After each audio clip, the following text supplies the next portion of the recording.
We begin in the Middle East, where Israel and Iran continue to test each other with waves of attacks.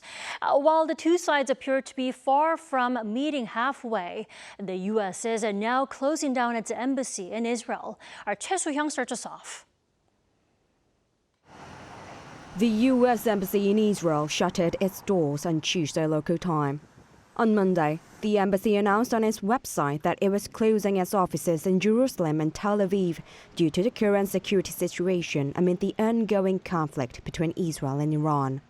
Consular services, including passport services, will be suspended. All employees and their family members have been ordered to shelter in place in nearby residences until further notice.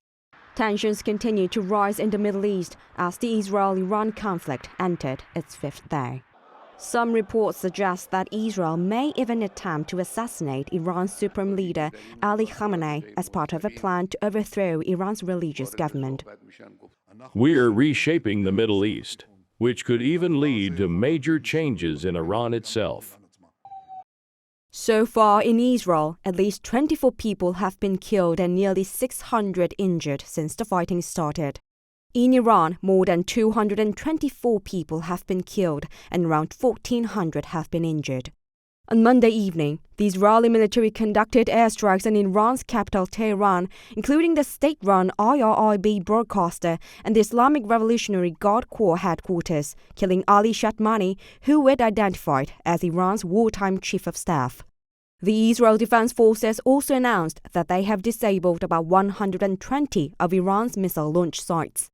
In response, Iran continues to launch missiles and drones nightly.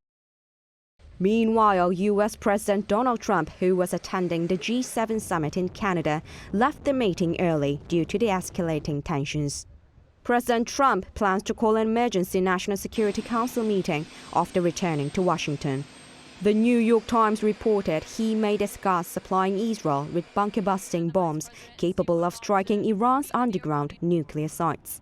It said that approving the request could mean direct U.S. involvement in the conflict, despite Trump's stance against American involvement in other countries' wars. But he also remains firmly opposed to a nuclear-armed Iran. The sixth round of U.S.-Iran nuclear talks was cancelled after the Israeli attacks began. Iran says it remains open to talks with the U.S., but has demanded that Israel stop its strikes first. Choi Soo-hyung, Arirang News.